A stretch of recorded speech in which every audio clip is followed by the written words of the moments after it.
Intercetta i post degli utenti nei gruppi social, lascia un commento offrendo la propria disponibilità e si accorda in privato, talvolta scambiandosi anche il numero di telefono. Poi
Complimenti, complimenti alla nostra Tatiana Pellicer per questi balli che so vi fanno tanto piacere. Queste coppie sono anche coppie, ci raccontava Tatiana. Poi sentiamo, abbiamo Livio da Padova. Ciao Livio. Ciao Mirella, saluto la tua simpatica ospite. Volevo chiederti, sarebbe possibile invitare alla trasmissione Sveglia Veneti il presidente del Veneto Stefani per chiedere qualcosa su questa famosa autonomia del Veneto? Tranquillo, tranquillo, vedrai che ci sarà, tranquillo Livio. Ciao, grazie. Ciao, grazie. Ecco, questa voglia di confrontarsi, come vedete, è molto importante e fa bene Livio a dirlo. Allora, Tatiana, cosa abbiamo visto? Tante coppie, siete numerosi, bellissimo, giovani. Sì. Ecco, una volta magari c'era di più, mi dicevi marito e moglie che partecipavano, adesso Sì, con i figli. un po' meno. Dire vero che c'è anche pochi mariti e mogli ormai, perché ci Sì, sono molte esatto. coppie più che matrimoni. Prego, Tatiana. Sì, siamo un gruppo abbastanza numeroso, come avete visto anche pieno di ragazzi giovani che chiaramente guidati da chi è nel gruppo da più tempo di noi segue le tradizioni e le tramanda. E il ballo che avete visto è il ballo dei cesti o de sabo de sera, è un ballo scenetta in cui praticamente viene raccontato il momento di ritorno dal lavoro dei campi in cui tutte le persone si trovavano insieme. Si sa che le famiglie di una volta erano numerose per far fiò e c'era una piccola baruffa a proposito del tema di prima, però attraverso la musica e la voglia di voler stare insieme tutto si risolve al meglio. Sentiamo Davide a Campora. Davide, allora cosa ne pensi, ecco, di supportare anche come provincia, ecco, perché c'è una fatica enorme, voi vedete tutto pronto, ma dietro c'è sacrificio, impegno, passione, perché mettere su uno spettacolo non è mica semplice, e anche i costi, soprattutto economici, perché cioè, non è semplice fare queste cose. Prego Davide a Campora, la bellezza, la cultura, la storia, le tradizioni vinceranno sulla violenza? Questa è la nostra speranza, il nostro auspicio. Noi dobbiamo davvero puntare su questi valori per poter insegnare alle nuove generazioni, ai nostri figli, ai nostri nipoti, quanto sia importante l'attaccamento alla nostra terra, l'attaccamento ai valori della pace, della solidarietà, dello stare vicino alle persone meno fortunate di noi. E guarda, questo è quello che insegnerò a mia figlia. Io diventerò papà tra 2 mesi e mezzo, insomma. E quindi spesso adesso, proprio in questo periodo della mia vita, mi pongo delle domande maggiormente rispetto, diciamo, a quello che facevo prima quando ero più giovane, perché adesso la responsabilità sale e mi chiedo anche che mondo daremo in mano a questi nuovi bimbi che nascono. Mi auguro che sarà un mondo di certo un po' migliore di quello che ho trovato io, e questo è l'auspicio. Per tornare al lavoro grande che fanno queste associazioni e i gruppi folcloristici, che danno davvero un contributo fondamentale, ma c'è un lavoro dietro pazzesco. Guarda, io sono stato a Casa Piavone un mese fa all'inaugurazione della mostra sui presepi.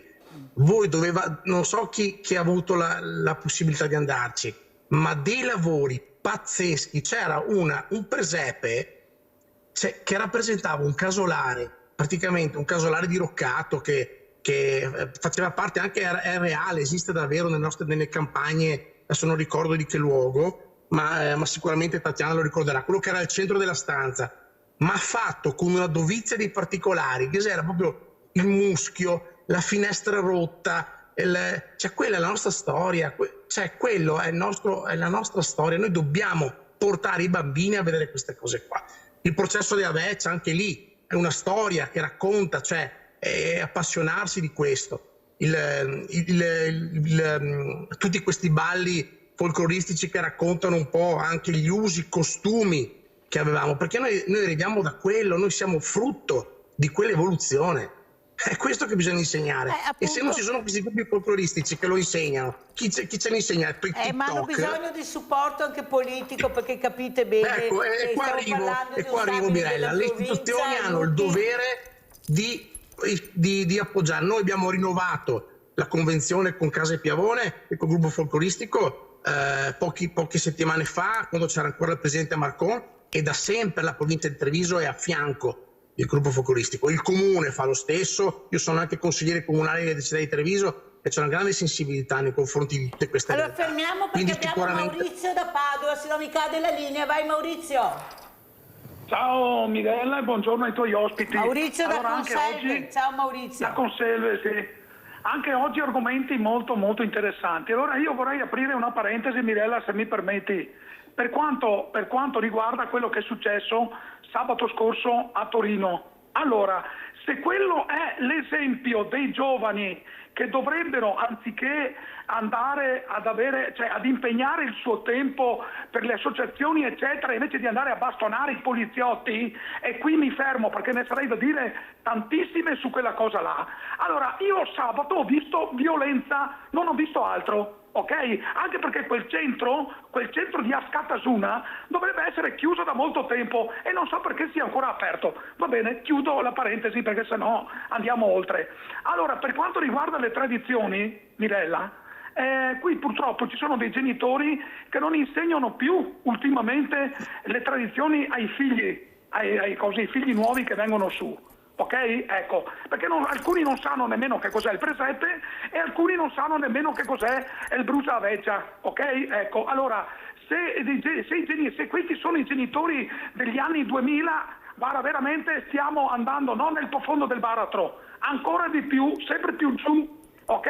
Bene, attendo vostre risposte, buona giornata. Grazie. Allora, prima di rispondere al nostro Maurizio, andiamo a vedere questo presepe delle case Piavone, perché ormai il tempo sta terminando, ma siccome li abbiamo nominati anche per dare il giusto supporto e gratitudine, anche perché c'è tanto lavoro, bisogna anche vedere. Ecco qua, vediamo, prego Tatiana, vediamo questo video. Ecco qua, andiamo a vedere il servizio.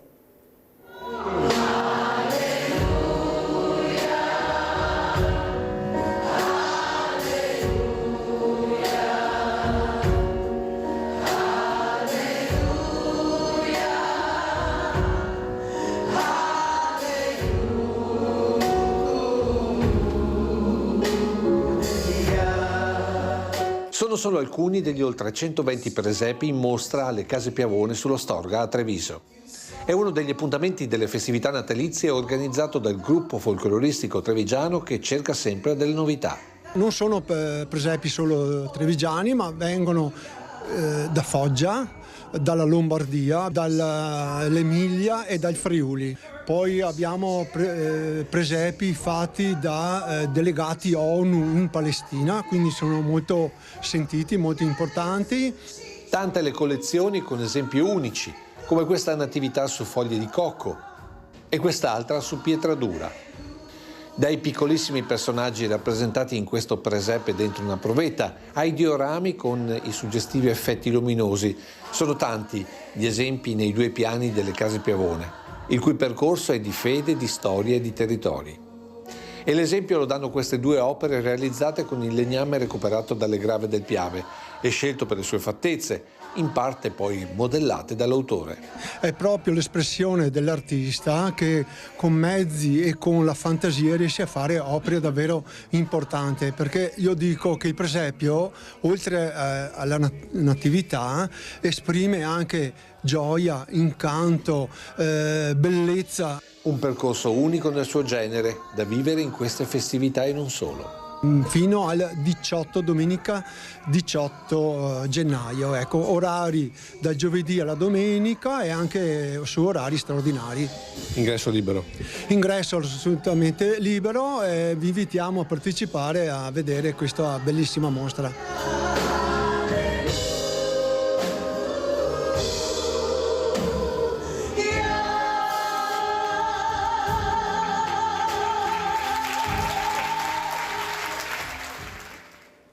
Siccome sto ancora leggendo come questa mattina le lettere di Natale, mi sembrava ovvio anche far vedere i presepi, anche per dare il giusto merito al già presidente Ivano Camarin, che ringraziamo veramente per tutto quello che ha fatto dopo la scomparsa del nostro Franco Crespan.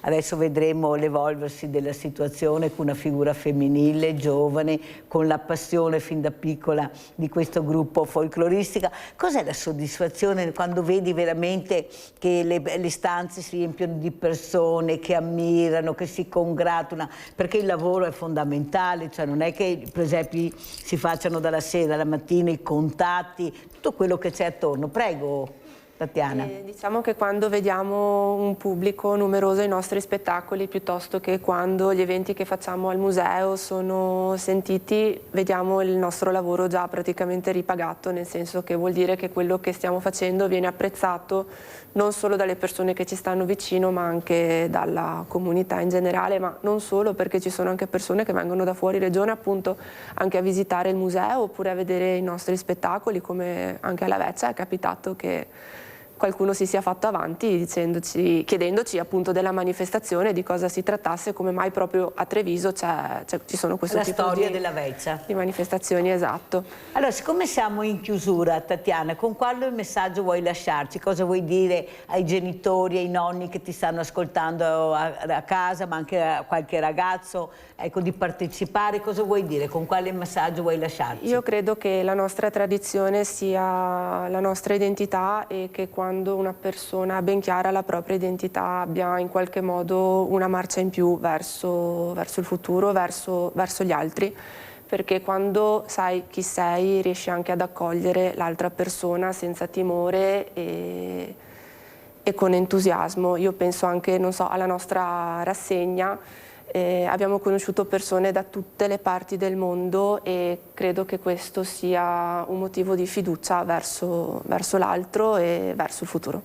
Grazie, veramente grazie a Tatiana Pellicer, presidente del gruppo folcloristico trevigiano, di essere stata con noi, di averci portato anche queste belle immagini, questa bella musica, veramente grazie. E non ti dico in bocca al lupo, perché dicono che ormai non si può dire in bocca al lupo, perché poveretti i lupi abbiamo visto anche ieri come sono presi, però veramente grazie per quello che fai e farai in futuro, perché c'è tanta voglia, quando c'è la passione l'obiettivo si raggiunge. Sentiamo invece Davide Accampora come commenta la telefonata e se vuole dare la risposta a Maurizio da Conselva e come ci saluta. Prego. Sì, allora ringrazio Maurizio da Conselva perché ha toccato proprio il centro del problema, cioè insegnare ai nostri figli cos'è il presepe, perché c'è il pane bin, cos'è il processo alla Vecchia, cosa sono gli antichi mesi, cioè portare i figli anche a vivere. Ci sono tanti bambini, tante famiglie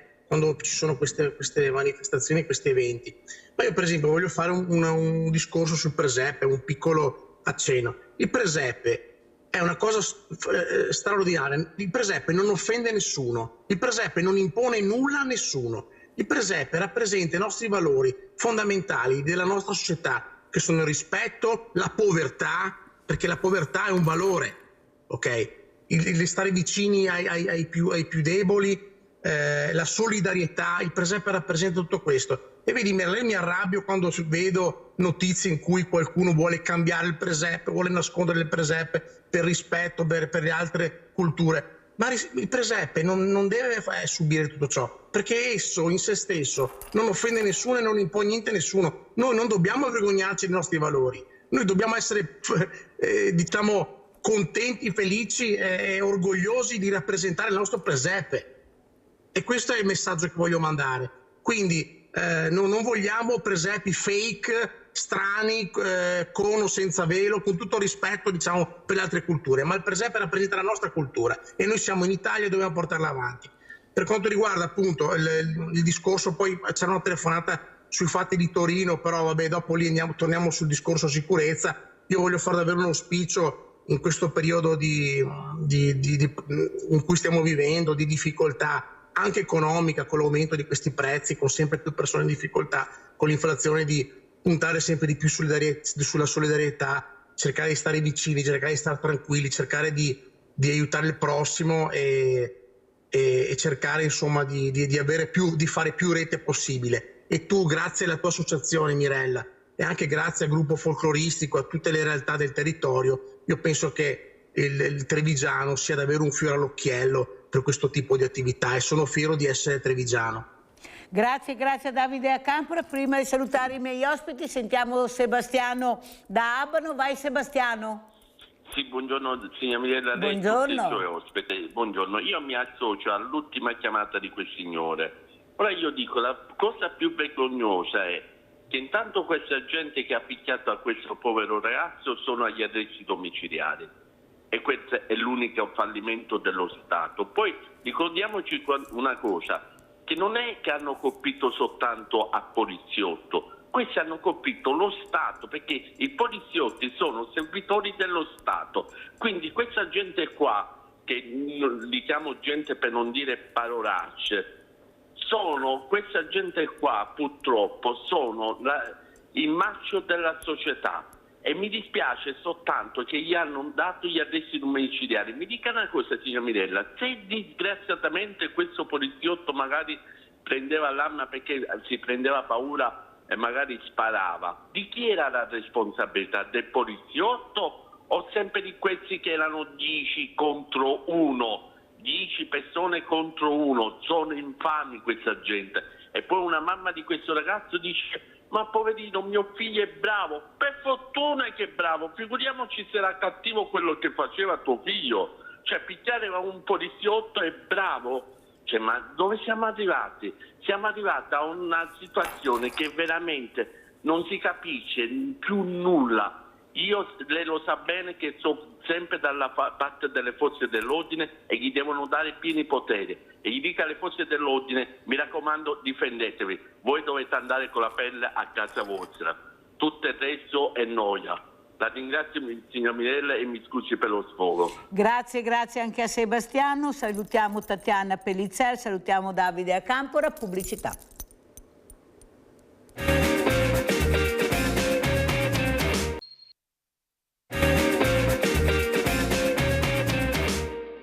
Il messaggio scambiato su WhatsApp che vi mostriamo e che ci è stato girato da uno dei figli lascia spazio a poche interpretazioni.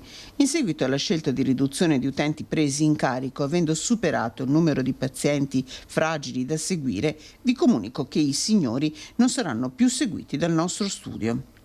Vi invitiamo pertanto a provvedere ad individuare un altro medico entro una settimana.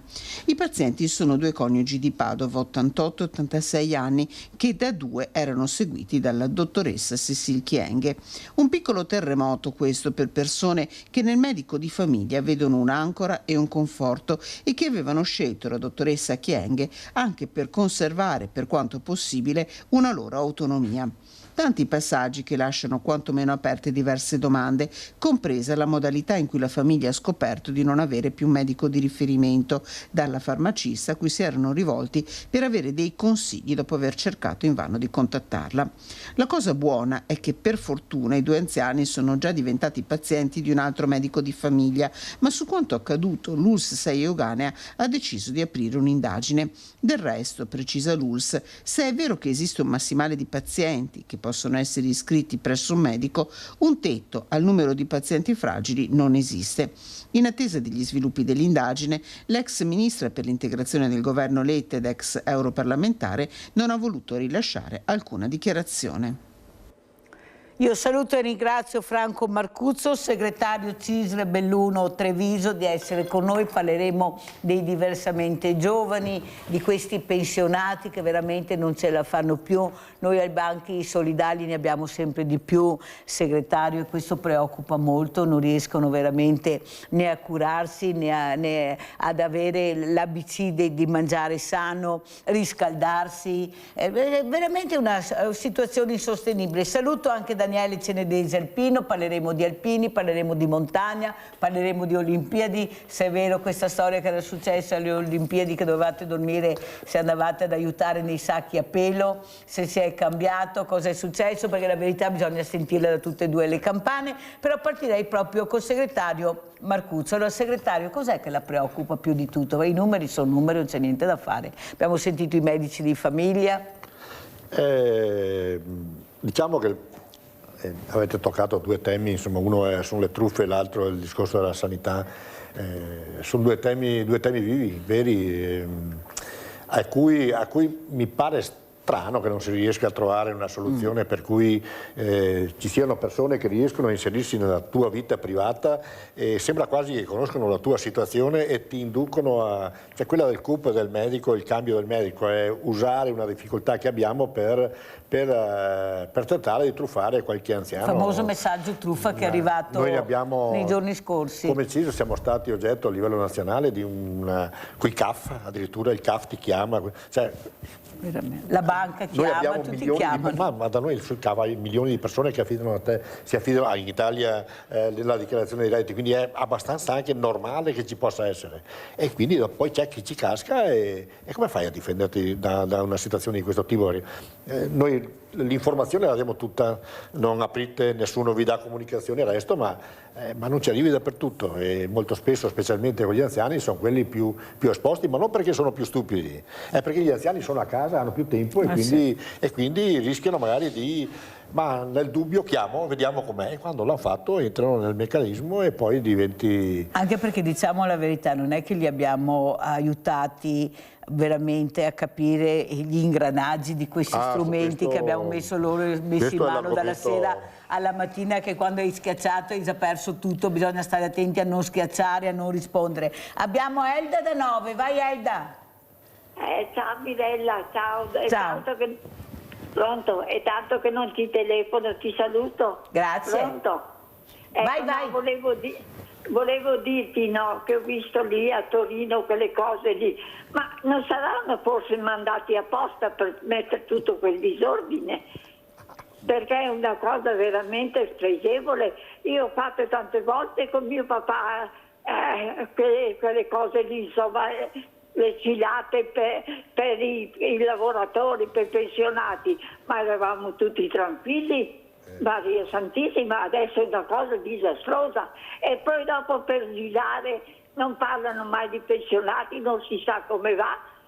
Parlano della Meloni che l'hanno messa anche in chiesa, ma stiamo diventando un po' ridicoli, che mettono Moro piuttosto in chiesa, che è stato trucidato, e quelli che hanno occupato quelli che sono stati uccisi, che io ho le fotografie dei due che hanno ucciso, sono proprio agitati. Ho le fotografie insieme con tutti i memori del Falcone e dell'altro, perché veramente mi fanno pena. Ecco, allora volevo dire, sviano tutto per non parlare delle cose concrete. E dopo vedere anche con questo poliziotto dargli col corteo, ma è una cosa disastrosa. Ad ogni modo, io ho 88 anni, non ho mai visto una cosa così, va bene? E posso dire che sono nata anche bene, perché io vivo tranquilla e tutto così. Sono già stata miracolata appena nata, solo per il mio carattere, perché io non porto rancore con nessuno. Ecco, e cerco di vivere tranquilla e vivere la mia vita. Ho comprato 5 figli e sono contenta, sono tutti bravi e sono contentissima. E sono ancora mia nonna e anche mia nonna 3 volte. Ecco, così volevo dire che oramai il mondo si è rovesciato. Oramai non si sa più chi votare, perché oramai sono tutti uguali. Sono tutti uguali. Dopo vanno a cena assieme.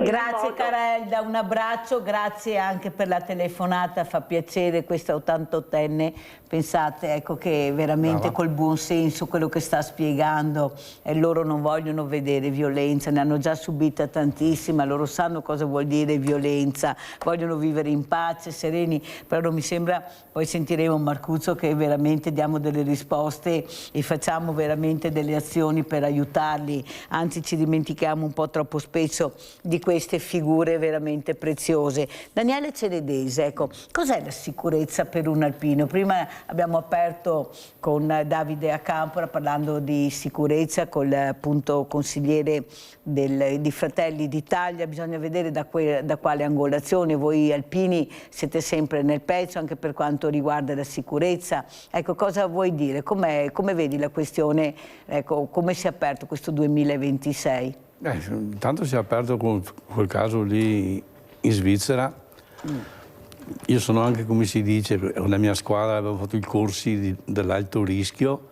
Quando c'è una manifestazione, anche una sagra, in un oratorio, sono 150 persone, siamo in 4 di noi sulle porte di sicurezza a fare sicurezza. Di quello che si è capito lì non ce n'era nessuno di questi. Non c'era niente là, non c'era almeno niente. Quello che si è visto. Noi invece andiamo, delle volte posso dirti, ci sono 150 seduti che mangiano e noi là così, alle porte di sicurezza ci vergogniamo anche un po'. Però la legge è quella e noi dobbiamo fare così, se no se arriva un controllo anche quelli che organizzano non possono fare l'attività. Non è che veramente si cerca, come dice questa nonna Elda, di spostare il cerino, nel senso di andare a vedere e di mettere in sicurezza cose che si potrebbe veramente alleggerire. Abbiamo sentito i locali, io ho avuto il presidente delle discoteche di Rovigo e Venezia, il quale ha detto qui in Italia non potrebbe succedere quello che è successo a Crash Montanà perché abbiamo delle regole ferree. Poi abbiamo sentito che è stato chiuso il Piper, è stato chiuso il MoMA in Lombardia e adesso tutti i sindaci stanno verificando i locali, ma bisogna che veramente succeda la tragedia per capire che i controlli vanno fatti prima e la prevenzione. Quando ne pensi, Alpino Cenedese? Perché qui è sempre dopo, quando succede la tragedia allora si muove tutto, prima zero. Sarà perché ho fatto sto corso anche con i miei alpini, avevo a pagamento nostro, non è che sia dovuto, comunque l'abbiamo fatto. E quando andiamo su sti locali, la prima cosa dobbiamo andare a controllare le prese della luce, dove arriva il gas, dove c'è questo, dove c'è... Dopo non possiamo neanche intervenire, però sappiamo indicare quando arrivano i pompieri o chi arriva. Gli addetti ai lavori. Siamo lì proprio per quello. È sempre uno davanti alle porte di sicurezza, che è una cosa basilare. Sentiamo anche il segretario Marcuzzo, sicurezza, perché è un tema veramente delicato e soprattutto abbiamo queste fragilità.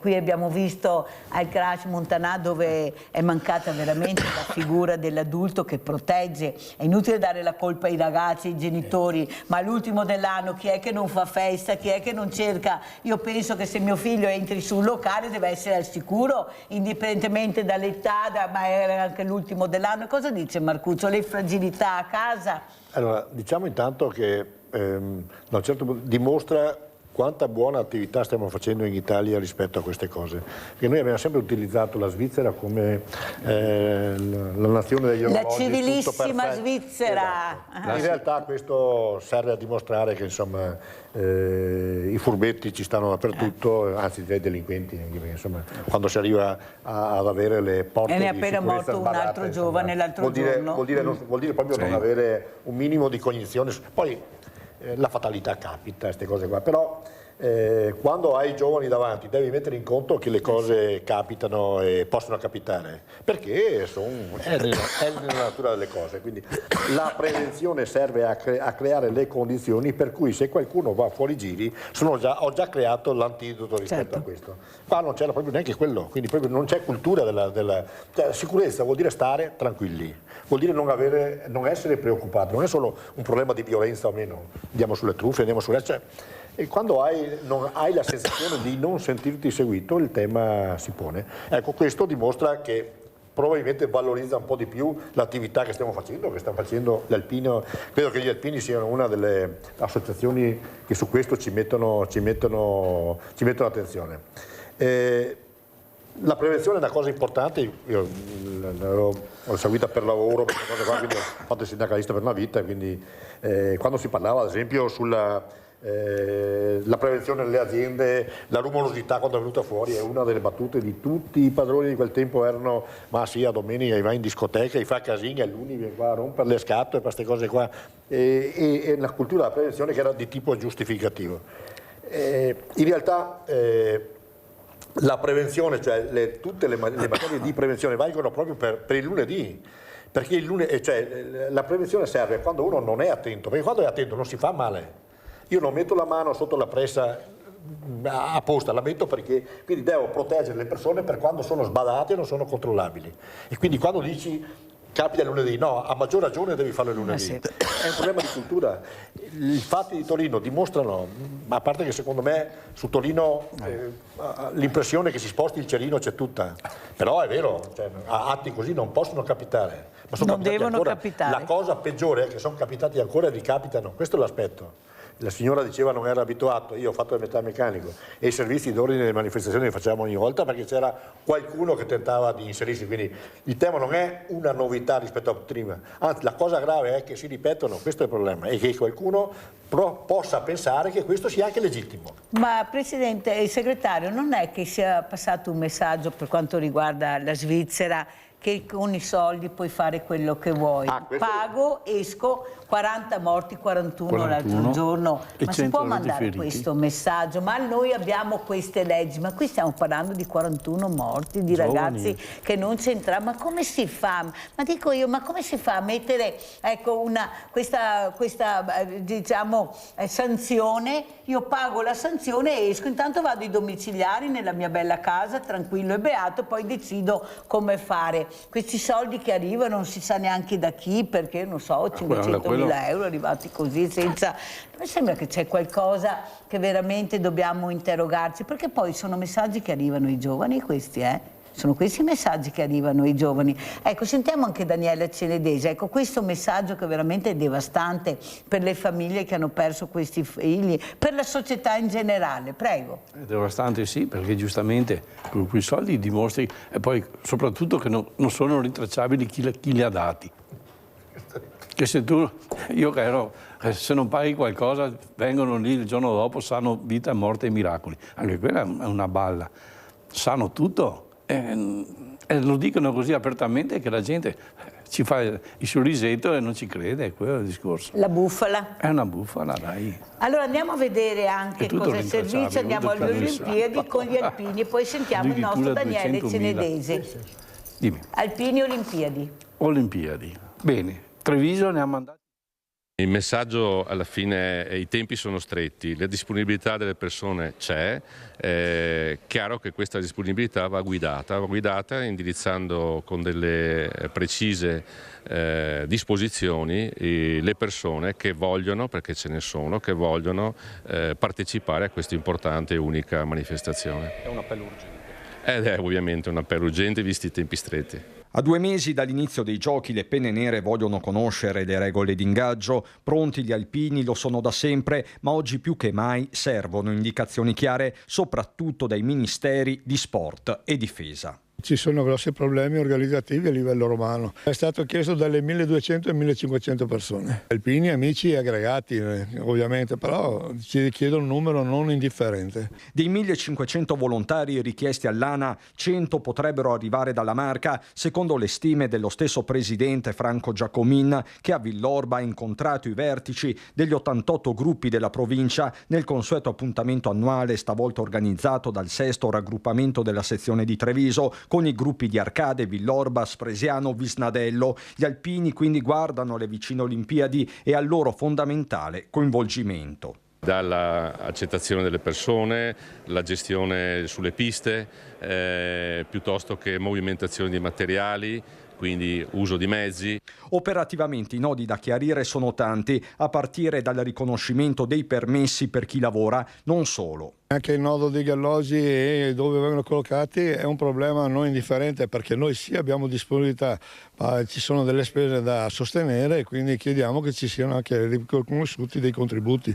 Con il massimo spirito di servizio quindi si attende un cenno da Roma. Intanto gli alpini si sono ritrovati per sciogliere i nodi burocratici di un'attività incessante e predisporre i prossimi appuntamenti, su tutti la Dunata di Genova e la ricorrenza dei 50 anni dal terremoto del Friuli. Inevitabile una battuta sulla proposta di leva militare volontaria con i venti di guerra che soffiano anche in Europa. Per l'ANA un'eventuale esperienza è da considerare a 360 gradi.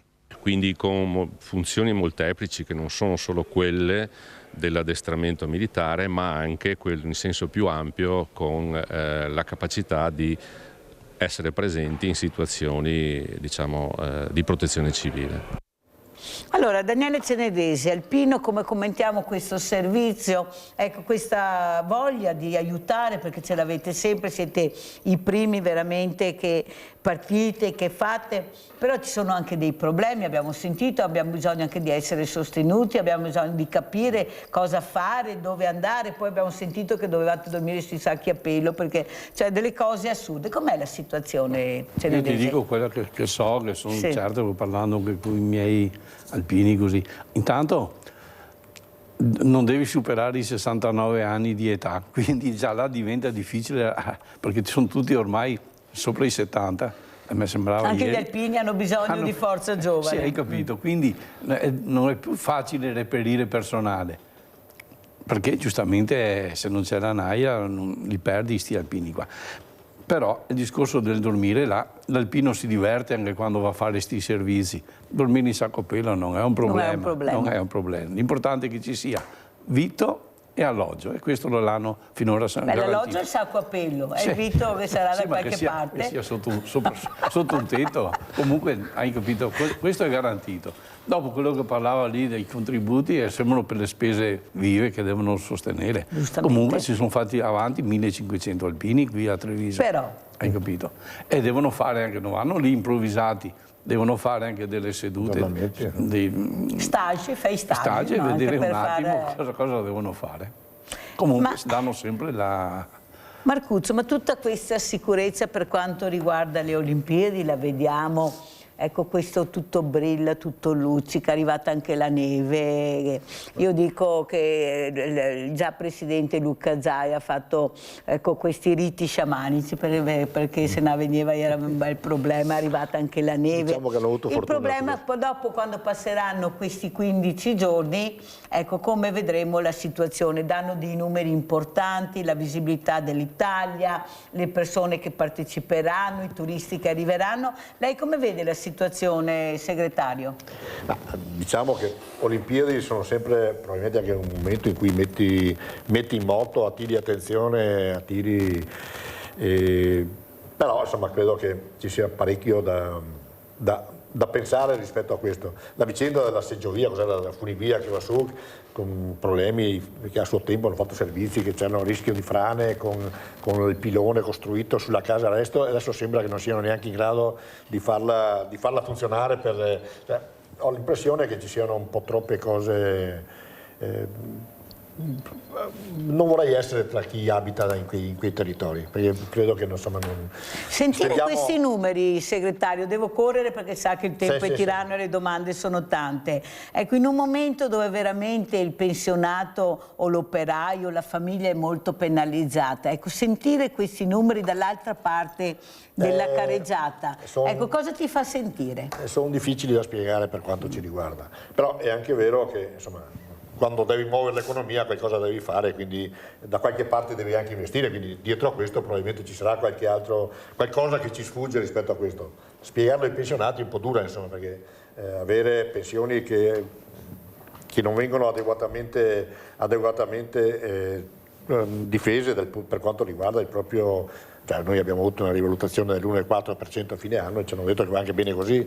Perciò vuol dire briciole? Vorrei capire che chi va a fare la spesa quanto si sente, e posso assicurarvi che se non ci fossero le organizzazioni dei pensionati a difendere, anche questo sarebbe stato messo in discussione, anzi a suo tempo c'è qualcuno che ci aveva anche provato, non adesso insomma, rispetto a questo.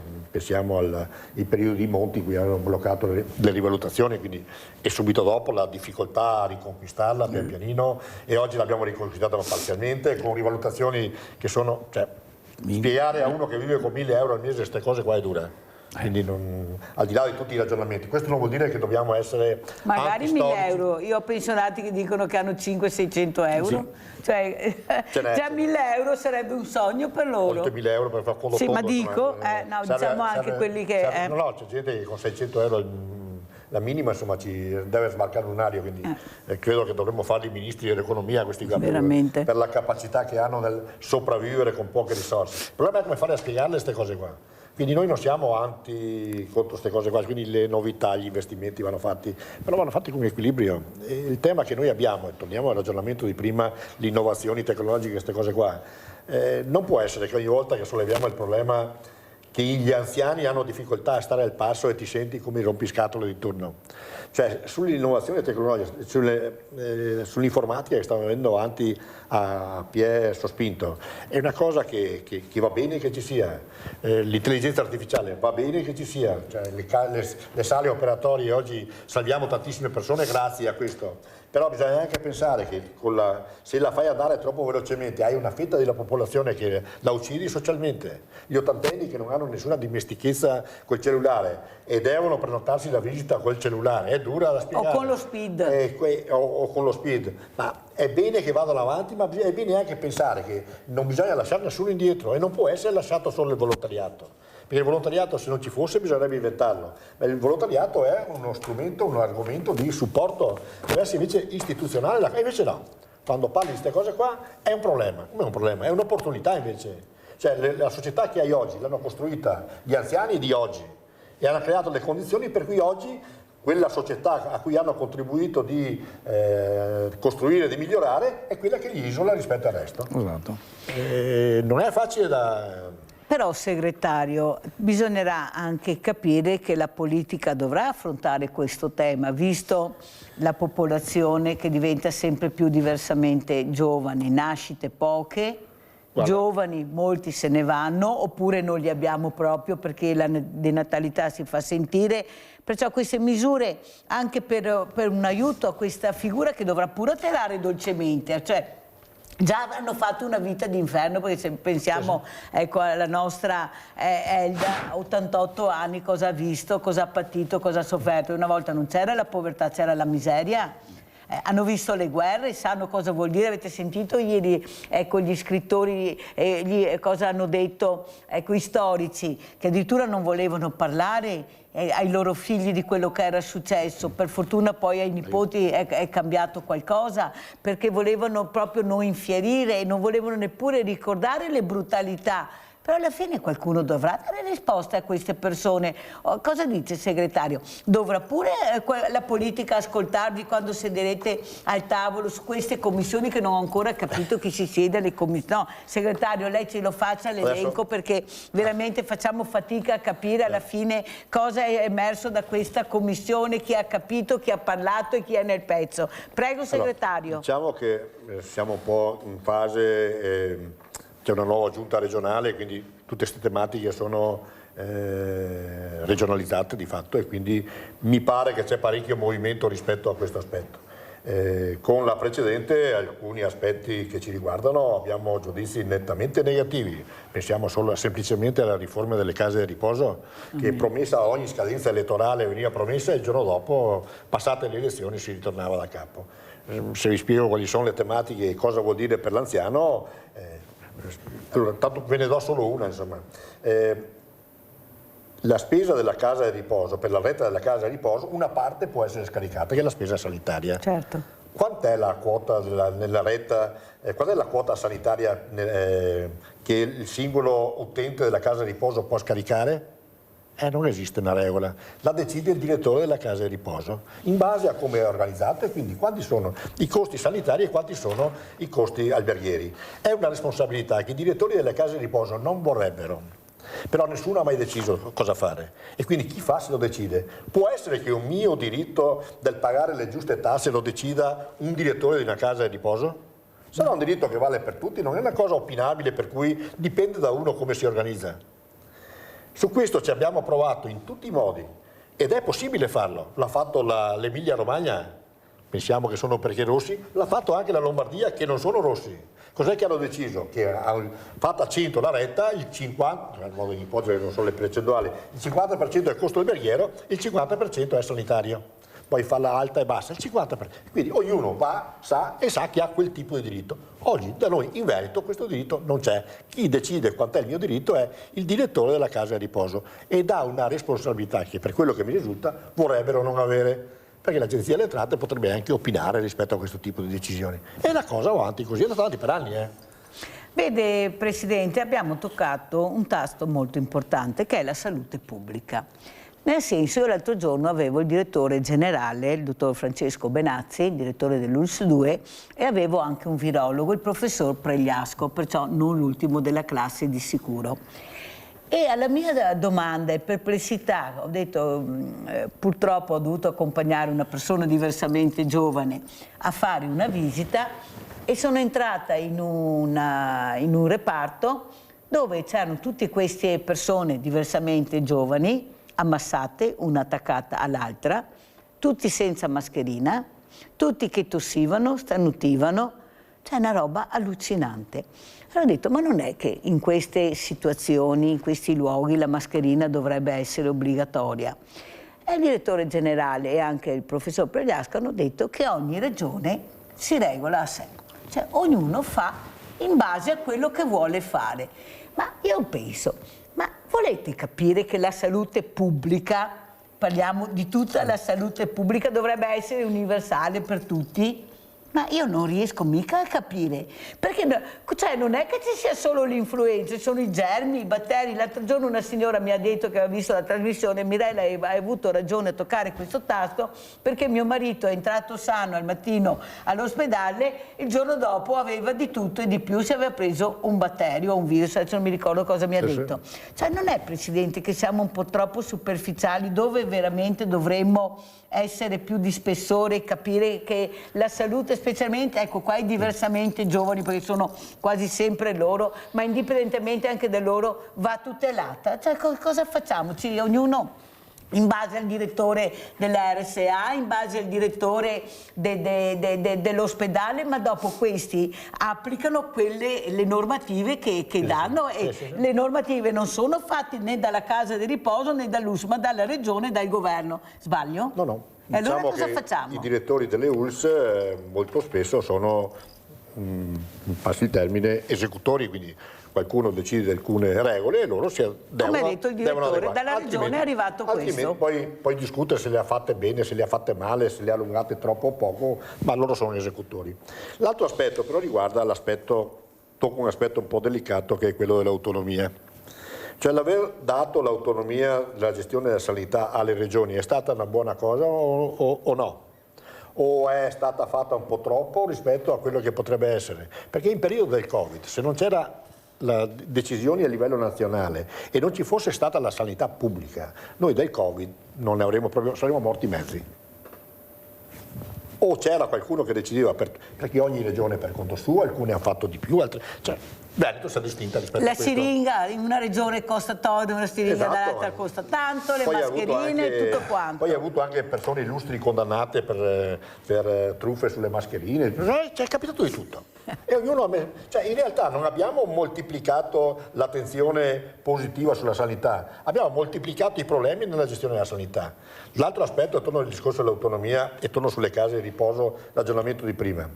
Noi abbiamo votato qualche anno fa, credo i Veneti, 85, 90%, non mi ricordo più la percentuale, favorevoli rispetto alla scelta di autonomia. Benissimo, c'è un argomento in Italia dove le regioni hanno una facoltà, avevano l'obbligo, l'impegno a legiferare, che è la riforma delle case di riposo, delle IPAB.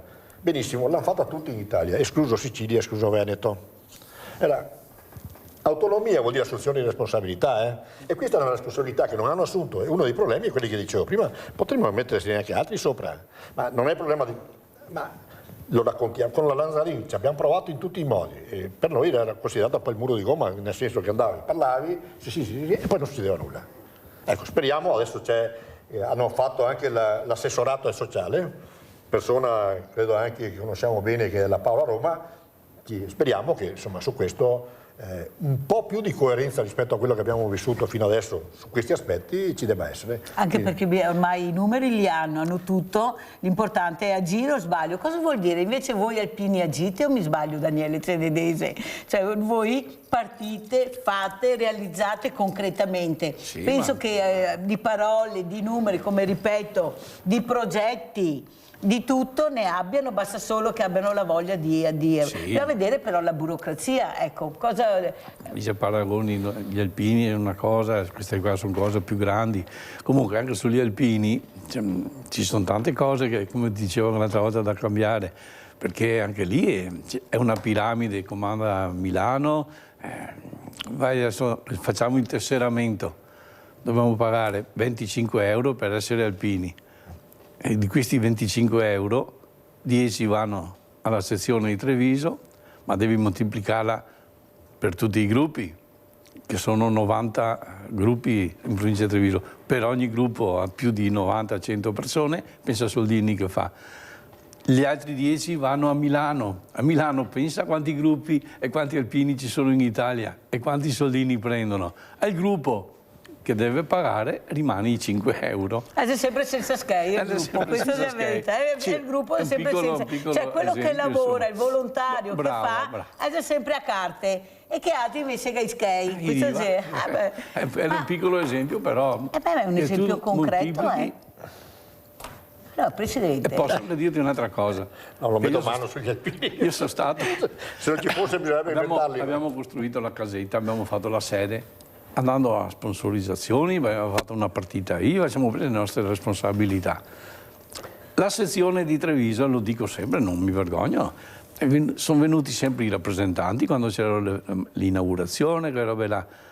Però l'unico ente che non ha mai dato 5 lire sono stata la sezione di Treviso, neanche la sezione di Milano ci hanno dato 1 lira, per dirti, hai capito? Però gli alpini va ben tutto. Vanno avanti e ci sono. E come dice anche il segretario, se non ci fossero dovremmo inventare. Però vedi, esuliamo un po' da problemi che prima parlavate delle Olimpiadi, portano bene, portano male.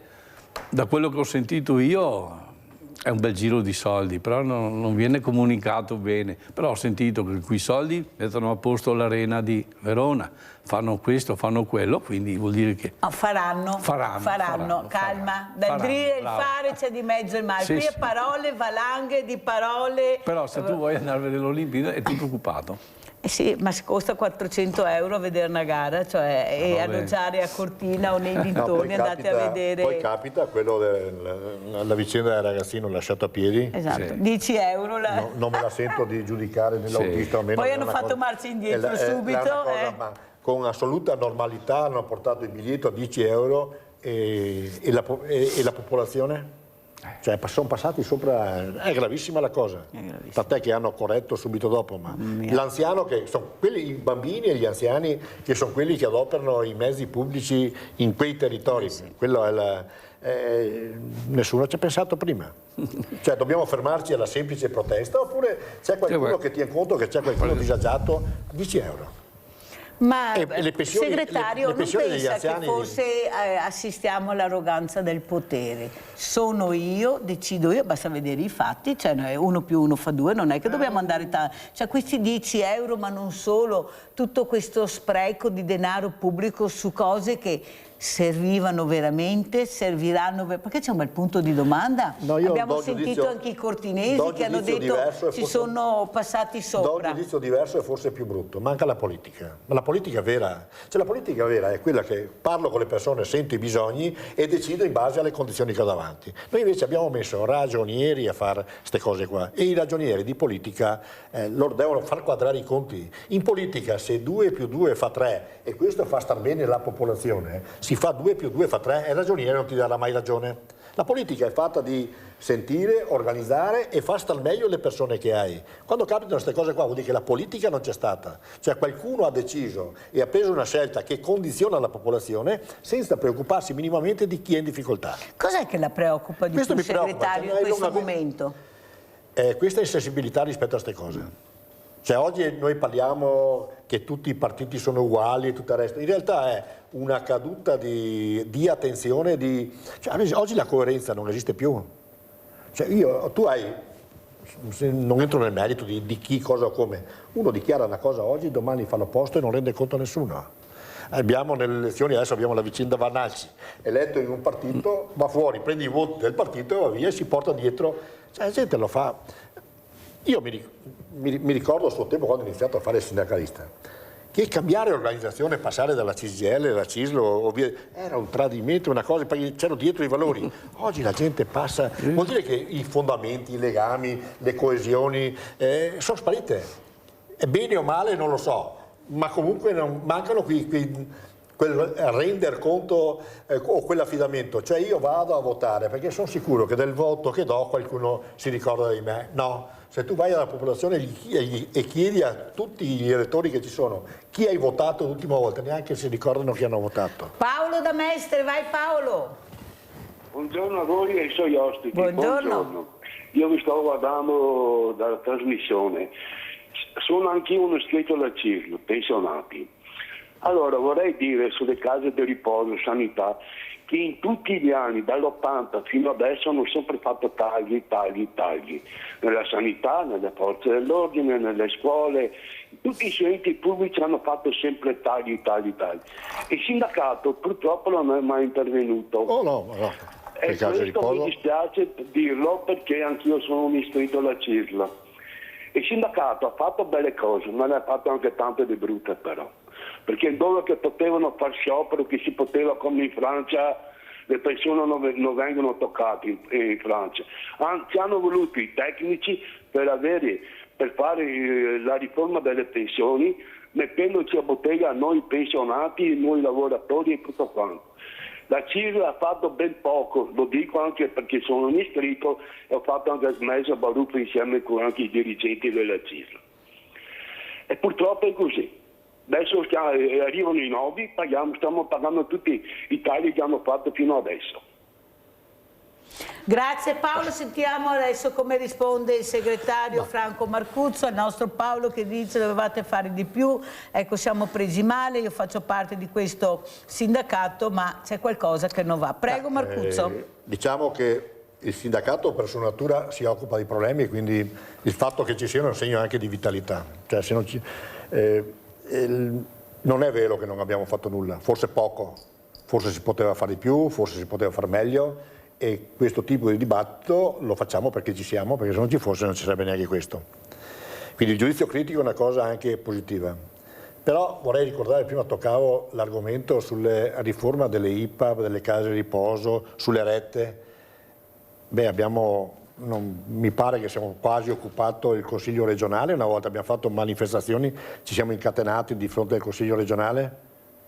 Devo anche dire che non c'erano migliaia di persone, ce n'erano però, nonostante fosse un tema, quindi molto spesso devi calcolare il peso che hai rispetto anche a ciò che si mobilita rispetto a questo. Quando c'è mobilitazione ci deve essere anche conseguenza rispetto a... Quindi non è che il sindacato decida e perché ha deciso lui va bene, no, il sindacato decide e assume posizioni e dopodiché mette in mostra quello che ha a disposizione. Se mette in mostra poco qualche difficoltà c'è, ma posso assicurarti che sulla vicenda della rivalutazione delle pensioni siamo stati duri negli anni e non ci stiamo venendo fuori perché non è che ci sia grande solidarietà rispetto a questo. Quando noi parliamo dei pensionati e rivalutazione delle pensioni, tutti nell'opinione i soliti pensionati egoisti e non si rendono conto che ci sono altri problemi. Cioè quando tu parli di pensionati ma prendono tanti soldi, c'è qualcuno che si è mai dato a preoccupare quanti contributi hanno pagato quelli che oggi prendono tanti soldi? Poi si può discutere, stabilire che sono tanti, sono pochi, sono massimali o meno, ma finché abbiamo un sistema pensionistico che dà le pensioni base ai contributi pagati, questo è il livello che viene fuori. Ne abbiamo pagati troppi, pochi, c'era un modo diverso. Quello era, e in quello non c'era alternativa. E su quello stiamo costruendo, tentando di costruire alternative. Solo nel tempo. Sì, ci vuole tempo, fare le pensioni integrative. Potrebbe essere una soluzione, sì, ma la possono fare chi è giovane. E l'anziano cosa facciamo? Cioè, c'è tutta una serie di tematiche per cui siamo davvero in difficoltà. Dire che abbiamo fatto poco ci sta, niente, insomma, credo che ci abbiamo anche messo impegno. forse serviva a fare qualcosa di diverso, forse meglio, ma denunce rispetto a queste cose qua ne abbiamo fatte e quindi insomma... Mirella da Riese, vai Mirella. Ciao Mirella, buongiorno, sei ospiti, bravi alpini, bravi, a me piacciono vedere gli alpini, vado in tante feste e ci sono gli alpini, mi fanno star bene perché sono bravissimi. Volevo dire di Cortina, perché guarda, quel signore che è morto, che ha fatto la guardia di notte, poveretto, nessuno mi parla, adesso c'è sperpero di soldi là, treni che vanno a alta velocità, vedrai, le corriere e tutto di più, ecco, di quel signore là mancato, non parlano nessuno, poveretto, e di notte adesso chi ci sarà che guardano l'altra pista là? È una cosa vergognosa, non si sente più parlare, non si sente. A me mi dispiace, ma lo dico proprio. Vi saluto, buongiorno. Grazie Mirella, ecco un'altra diversamente giovane invece che ricorda anche le cose che sono accadute, questi lavoratori che escono al mattino, non solo quello che ha raccontato, ma vogliamo ricordare, se è mai possibile, ecco la sicurezza, si parlava prima di sicurezza, bisogna vedere Cenedese da quale angolazione guardi la sicurezza, perché ogni sicurezza ha la propria angolazione. Prego Cenedese, cosa vuole dire? Volevo dire che purtroppo dispiace a tutti di questo signore che è mancato, però andiamo a vedere anche le cause, poteva succedergli anche sul letto di casa, quindi non è che sia stato perché era lì al freddo per questo motivo, capisci? È un caso, giustamente va ricordato perché stava facendo che lui poteva starsi a casa sua e morire a casa, stava facendo un servizio, però è una fatalità, capisci? Quindi non mi sento di dare la colpa all'organizzazione o a questo o al freddo o a questo qua, capisci? Bisogna vedere perché sì, appunto la famiglia dice che si lamentava per come lavorava, dopo bisogna vedere perché ognuno dà la propria, bisogna vedere anche un attimino come lavorano queste persone nei cantieri, chi sono, che orari fanno, perché di trasparenza se ne è veramente poca. Qua dobbiamo dire la verità e questo fa molto male. Prego. E le guardie giurate non hanno trattamenti economici di quelli, quello è il tema, e poi anch'io ho informazioni sul fatto della causa della morte, ma il tema non è tanto la causa, ma quanto le condizioni con cui sono messi ad operare in quella, quello è il vero tema, su quello ci abbiamo provato con una manifestazione fatta anche a Cortina per richiamare un po' l'attenzione rispetto a queste cose. Insomma. Tornando rispetto alla Svizzera, l'attenzione noi su queste cose qua ci siamo, dall'altra parte giustificazione subito. Cioè abbiamo fatto i controlli ai comuni e poi si scopre che non è vero, si scopre... da qua l'attenzione c'è, poi per quanta attenzione ci metti capita, in qualche caso c'è fatalità, molto spesso c'è sottovalutazione, quindi il fatto di richiamare è richiamare a metterci maggiore attenzione rispetto alle cose. Quindi non... Però quello che chiedeva e diceva Paolo da Mestre fa anche riflettere sul ruolo del sindacato. Il problema è, come diceva anche però, rispiegava e rispondeva il segretario, non è facile mobilitare le persone. Le persone, cioè gli scioperi di una volta ce li scordiamo, vediamo qualche manifestazione importante, ma sono quasi tutti giovani, perché dobbiamo dire anche la verità. Ecco, quelli che manifestano nelle piazze quasi sempre, se non sempre, sono tutti i ragazzi giovani. Ecco, il diversamente giovane fa fatica, non è che sia stato demoralizzato, tanto è il famoso mi non vo combattere perché tanto non cambia niente, non fa niente per me, perché quello che questo io se tanto Mirella cosa ha avuto che va a far cosa, tanto non mi ascolta nessuno, ecco, non mi ascolta nessuno. Invece non sarebbe proprio nel 2026 segretario che vi ascoltassero, perché siete voi che li rappresentate, anche un sindacato più unito su temi così delicati. Io so che diverse volte siete uniti, però vediamo anche delle volte un sindacato che non corre parallelo assieme. Ecco, anche questo poi sono messaggi che non portano bene, perché poi alla fine adesso c'è lei, ma io ho avuto la CGL, ho avuto la UIL ogni volta, ma il sindacato non fa niente.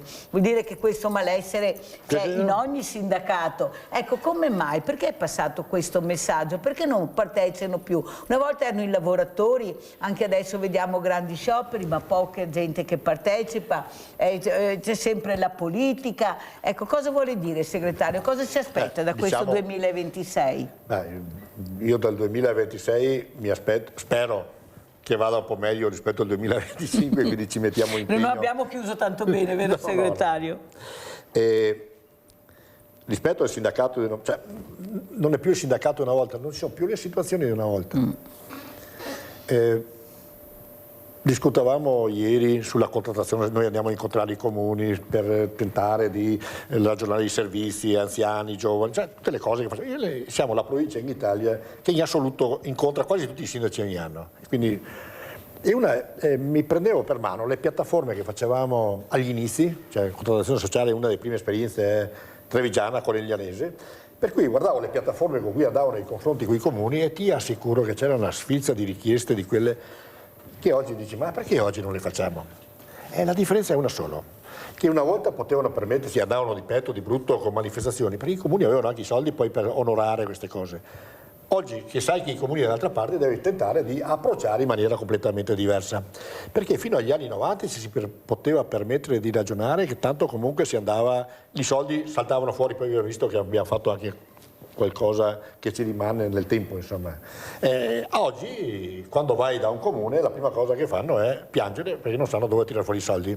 E quindi molto spesso condividi difficoltà piuttosto che ragionamenti su come fare a distribuire ricchezza. Quindi il sindacato di allora, che era un sindacato puramente rivendicativo, perché c'erano le condizioni per avere quel ruolo, oggi purtroppo, da questo punto di vista, devi essere un sindacato che ragiona nel merito per tentare di rendere il più produttive possibili le poche risorse che ci sono. E quindi vengo a parlare con il sindaco, benissimo, non hai più i soldi per pagare la retta gratis a tutti gli anziani, benissimo, vediamo come fare, vediamo di tutelare le categorie meno abbienti, il resto.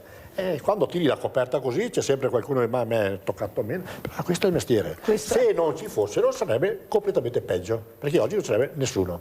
Paola da Campo San Piero, vai Paola. Ciao Mirella. Ciao.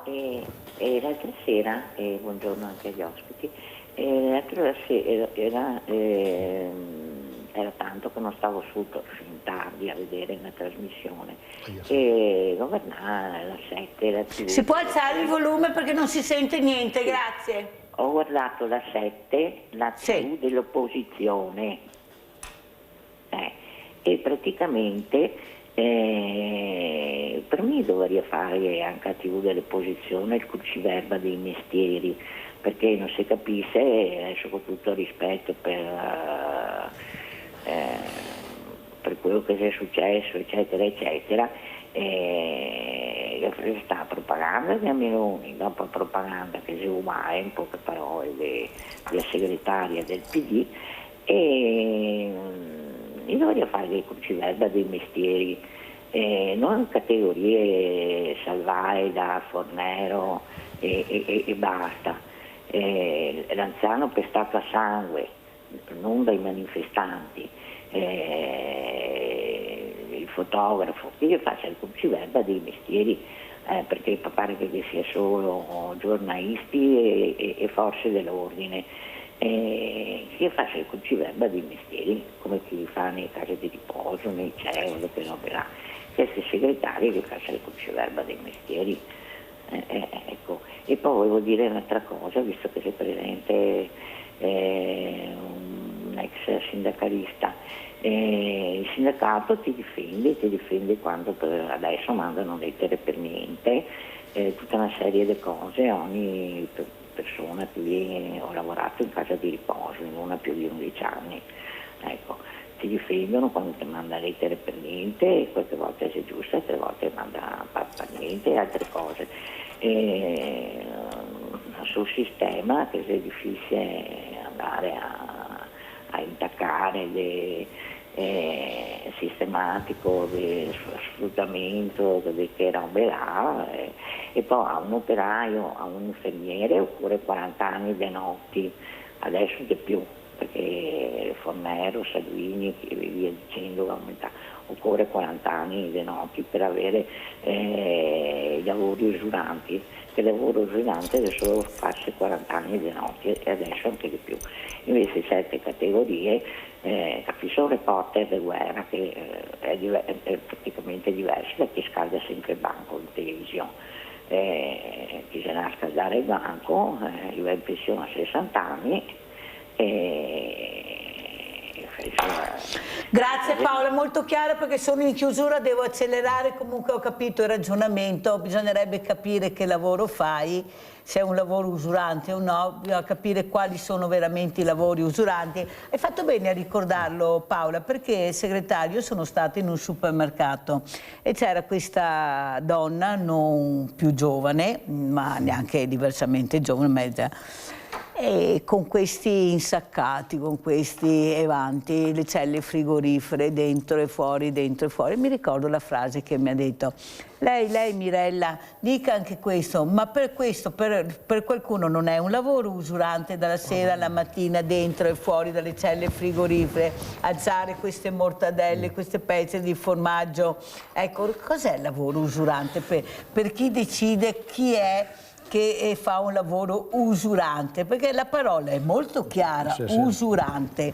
Bisogna capire dove l'hanno applicata questo usurante, perché se la applico troppo non va mica bene, cerco di applicarla in stretto caso necessario. Questo è quello che noi assistiamo, o sbaglio segretario? No, allora oggi è stato, adesso non conosco nel dettaglio, quindi devo dare un po'...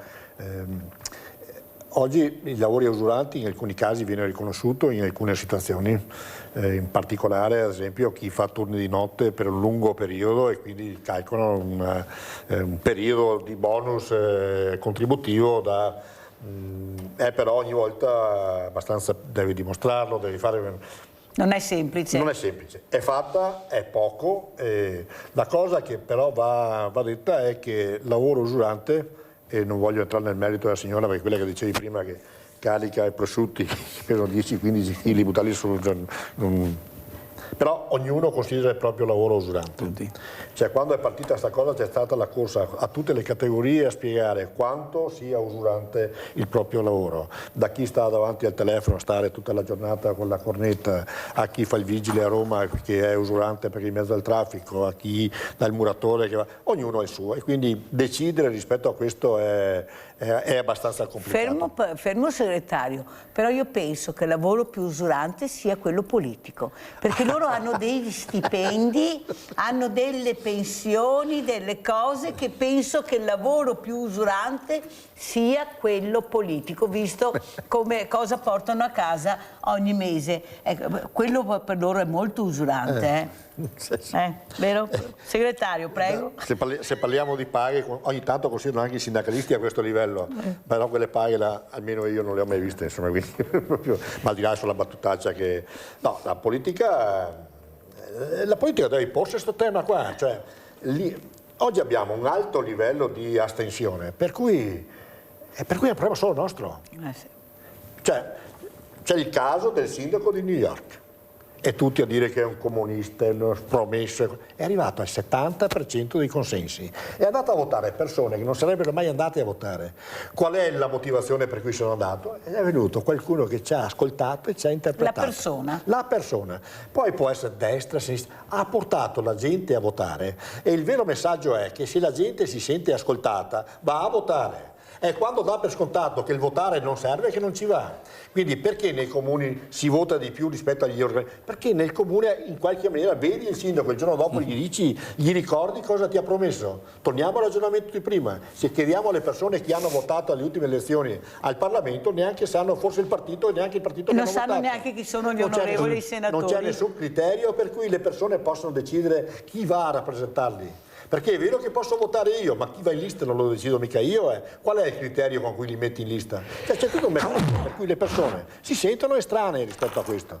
E o chi fa politica o chi fa rappresentanza si pone il problema di farlo tenendo in relazione le persone che rappresenta, altrimenti l'astensione sarà un risultato normale. Nadia da Treviso, vai Nadia. Ciao Mirella, buongiorno ai tuoi ospiti. Niente, volevo dire al sindacalista, per le casalinghe che fanno anche da badanti, dopo tanti anni, avere qualcosa e io non percepisco nessuna pensione, sono a carico di mio marito, lo sto seguendo perché non è in grado di farsi niente. Allora noi come siamo risarcite? Noi non è un lavoro usurante il nostro. Grazie, arrivederci e buona giornata. Grazie Nadia, allora spero che il segretario si fermi ancora un pochino perché deve rispondere, ce la fa il segretario, perché veramente ho forato, devo andare in pubblicità. Ecco, salutiamo anche Daniele Cenedesi, alpino, che ha spiegato anche quanto impegno soprattutto e quanta forza c'è ancora nella volontà di aiutare, ecco, di arrivare sempre, nonostante le difficoltà che hanno anche queste associazioni di alpini. Io penso che anche qua bisognerà far chiarezza come su tutte le cose, perciò grazie a Daniele Cenedese, mentre il segretario Marcuzzo rimane ancora con noi. Pubblicità.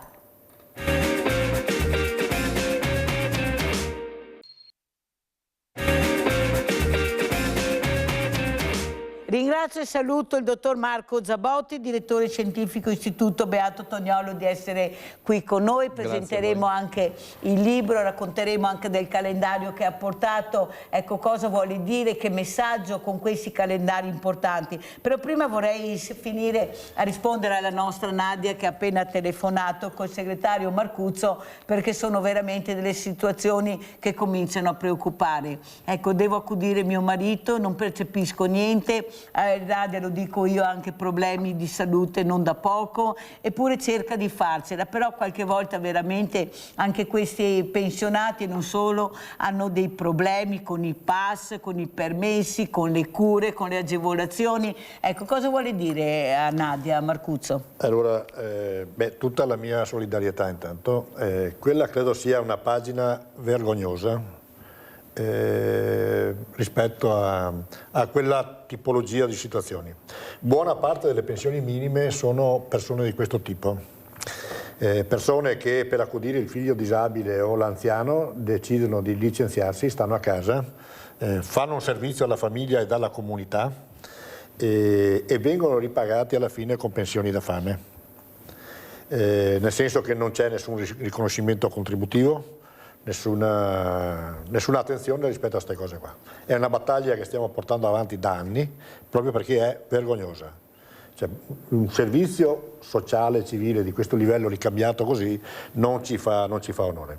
Adesso stiamo ragionando sulla legge sulle caregiver, e quindi è un tentativo di approcciare ancora poco, ma ci stiamo andando avanti e stiamo trovando sensibilità. Ma vi assicuro che saranno 20 anni che battagliamo su questo, e molto spesso tutti d'accordo quando ne parli in pubblico, ma con scarsa attenzione subito dopo. Cioè, il vero tema è che anche su queste cose noi abbiamo sempre un problema di come fare a comunicare e a rappresentare le necessità. Non l'ho detto prima, ma noi stiamo tentando in tutti i modi, oltre che al fare le cose, anche tentare di creare le condizioni di comunicazione, che non è solo TV e resto. Abbiamo attivato come pensionati del territorio Treviso e Belluno un canale informativo che usa WhatsApp, a cui ci si può iscrivere tranquillamente, abbiamo 1 migliaio di iscritti, in cui ogni giorno pubblichiamo qualcosa che può essere di interesse ed è uno dei modi per cui anche tentiamo di portare il più possibile alle persone informazioni di questo tipo sulle novità che ci sono. Dicevo prima, lo facciamo il canale, lo facciamo perché il canale arriva a tutti, arriva anche a chi è allettato e ha difficoltà ad essere informato. Ecco, anche qua, segretario, questa invalidità, questa accompagnatoria, non è come dice il professor Gerosa che invece bisogna capovolgere la piramide. Cioè l'invalidità, dobbiamo capire quale invalidità e cosa comporta avere l'invalidità 70-80. L'accompagnatoria, cioè devi essere dritto per avere l'accompagnatorio, ma cos'è sta storia? Cioè, se io ho dei problemi, veramente problemi fisici, non è che per forza devo essere dritto così e non muovermi per avere l'accompagnatoria, ma io mi domando quando capiranno che veramente devono rivedere tantissime cose. Allora sentiamo anche il dottor Zabotti, cosa direbbe Toniolo se fosse qui? Lui invece, che veramente aveva questa sensibilità, questo ascolto per le fragilità, per la povertà. Prego, dottor Zabotti. Beh, insomma, lui è rerum novarum, vuol dire le cose nuove, e allora vuol dire che ha avuto la capacità di pensare, ma soprattutto di realizzare concretamente cose nuove che rispondessero alle istanze di quel tempo. E lui ha inventato la cooperazione. Esatto. Nel momento in cui c'era la povertà assoluta di chi viveva in campagna, di chi era sfruttato negli opifici delle città, dei grandi centri industriali, evidentemente lui ha detto: qui bisogna improntare esperienze, caratteristiche, un mondo economico diverso, cioè dare valore a chi pativa l'usura perché non riusciva nemmeno a mettere in campo, no, l'acquisto dei mezzi giusti per la sussistenza e per le attività agricole, e costruiamo un meccanismo per cui le persone diventano soci co-imprenditori. Ha inventato la cooperazione. E su questo credo ci sia, al di là del fatto che oggi la cooperazione resta un elemento, credo, di biodiversità dentro il sistema economico molto importante, c'è il tema che è quello spirito che noi dovremmo riprendere in mano, cioè di fronte alle sfide di questo tempo, che sono sfide anche che arrivano in positivo dal fatto che c'è una longevità nuova, c'è una qualità della vita che porta ad avere una popolazione anziana, no, rispetto al passato più presente, anche più attiva, ma al tempo stesso che ha bisogno evidentemente di tutta una serie di attenzioni dal punto di vista sanitario, dal punto di vista assistenziale, dal punto di vista della garanzia di chi si dedica a queste cure, no? Il tempo della cura. Io l'ho scritto anche nel libro, onore a chi si prende cura. Oggi è il grande tempo anche della dedizione reciproca. Noi stiamo cercando figure che si prendono cura, no? Anche in questi giorni leggevo casi di riposo, situazioni limiti, situazioni di difficoltà. Allora è lo spirito importante su questo, cioè una società che non lascia nessuno solo e mette in campo con tutte le opportunità che oggi ci sono, perché di fronte a questa stagione ci sono stati avanzamenti dal punto di vista tecnologico, dal punto di vista delle conquiste della medicina, dal punto di vista, no, dei rimedi assistenziali, importante, parlo anche delle stesse strutture di accoglienza, che hanno personale che io vedo, insomma, lo sperimento anch'io, insomma, con genitori anziani, cosa vuol dire avere questi luoghi in cui davvero persone si dedicano con senso quasi di missione. E allora su questo dico, è un appello, un grande patto dalle famiglie, la società, il sindacato, i soggetti assistenziali, le istituzioni, cioè il tema per esempio della nuova legge sul caregiver. Ecco qua, esserci laddove, no, le istanze sociali arrivano e ormai premono con grande forza. Esserci con questo spirito di intraprendenza, di novità, capacità di rispondere, se ne parlava anche prima, no? Di ascoltare le persone e di rispondere concretamente a questi bisogni. Adesso ascoltiamo allora Maria Silvia da Torri Bonvicino. Vai Maria Silvia. Buongiorno e grazie per la vostra trasmissione, molto interessante sempre. Grazie. Allora, io ho 72 anni, sono una casalinga, ho lavorato 9 anni in fabbrica, poi mi sono sposata, sono arrivati i figli, quindi non ho più potuto lavorare in fabbrica. Allora, quando i bimbi sono cresciuti, sono andati alla scuola materna, io sono andata a fare servizio in giro per le famiglie, tirare, lavare i vetri, fare le pulizie. Ok. Sono arrivata a 56 anni, che i figli sono cresciuti, sono andata all'ufficio impiego perché ho detto ho 9 anni di marchette, faccio in tempo a prenderne qualcun'altra per poi andare in pensione. Mi hanno risposto: signora, prima di lei ci sono i giovani. Va bene, allora io ritorno a fare le pulizie nelle famiglie. Ho lavorato fino a che non mi sono rotti i tendini, poi mi sono ritirata. Ora io mi trovo casalinga, ho pagato la tassa delle casalinghe che avevano fatto, ok, l'ho pagata ogni anno, e io mi trovo che non ho diritto alla pensione. Non è giusto. Grazie Maria Silvia, grazie della telefonata, veramente grazie di cuore per quello che hai detto anche di questa trasmissione, perché sai, fa piacere. Allora, segretario, cosa rispondiamo a Maria Silvia? Ho lavorato tanto e adesso? Sì, no, io posso solo dire cosa ne penso io rispetto alla normativa. Insomma, la normativa oggi è questa, che noi almeno 15 15 anni di contributi fino al 95, 20 anni dopo non si ha diritto alla pensione minima e quindi viene riconosciuto eventualmente in caso di condizioni di forte necessità un assegno sociale, ma solo in caso che ci sia un basso reddito nel nucleo familiare, quindi caso di necessità. Niente, la chiamano pensione sociale, ma è improprio, non è pensione, è un contributo dato. Quindi della pensione si ha diritto solo se si raggiungono determinati livelli di contribuzione. Questo è un tema aperto da lungo periodo, ma che non si riesce a modificare. Ma non è, segretario, che l'Italia sia il paese dei furbi? Cioè, chi che non lavora, non fa niente, c'è una montagna di skei. Chi che si è fatto il mazzo una vita, che ha lavorato, ma perché non ha messo a posto determinato, ma ha lavorato, niente. Dottor Zabotti, lei invece punta molto sui giovani, abbiamo sentito anche Maria Silvia che dice, la risposta è stata, ma noi abbiamo anche i giovani. Lei ha portato anche un calendario dove ci sono tanti giovani, ecco, non so se ce l'abbiamo anche come copertina. Prego, dottor Zabotti. Sì, insomma, è il calendario dell'Avis comunale di Pieve di Soligo e Refrontolo, è dedicato alle associazioni, quindi è un anno intero, il 2026. Grazie. Insomma, penso possa essere utile. Grazie. È il 2026 proprio che questa associazione intercomunale, no, meritoria, una grande storia, una grande vicenda, ecco, di servizio. Vedete qua una delle immagini del premio Toniolo, appunto, c'è anche l'Istituto Beato Toniolo in questo calendario. Ed è, come dire, il segnale di una comunicazione, una volta tanto anche, che punta sulle cose che ci sono e chiama per nome la bellezza di questo associazionismo fatto di tantissime esperienze, di tanta capacità di, come dire, di presenza, di servizio, di animazione culturale e sociale, di dedizione al prossimo. Ecco, come dire, è uno strumento importante in cui questa associazione, l'Avis appunto, ha voluto in qualche modo rendere omaggio e dire grazie, no?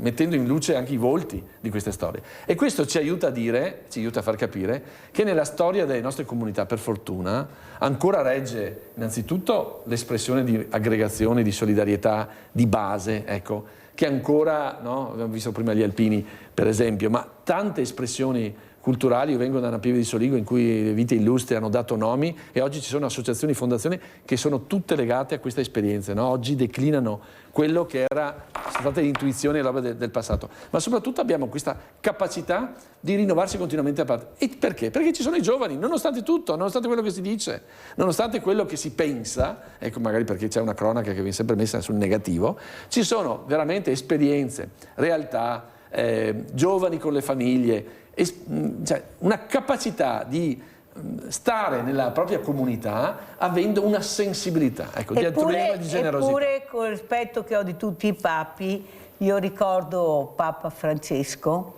questo parlare ai giovani, quanti giovani arrivavano a questo Papa perché parlava per loro, lui il messaggio che ha lasciato è andate avanti.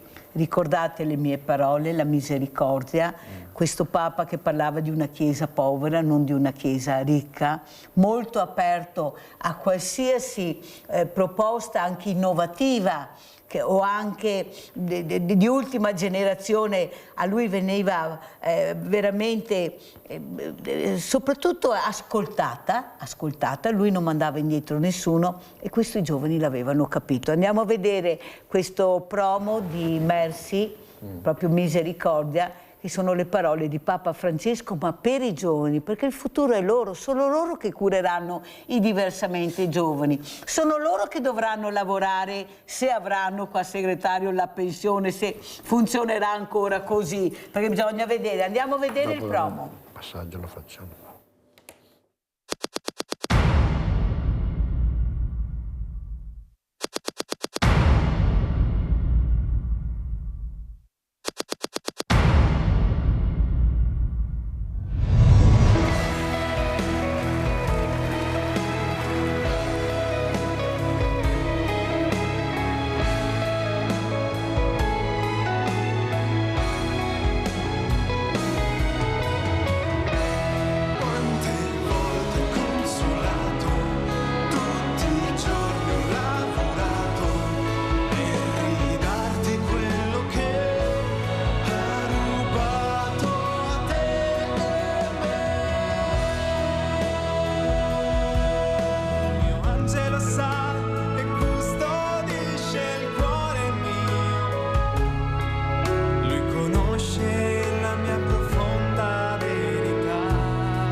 soltanto sapere che numero al nostro call center e attendere l'operatore che ti ascolterà.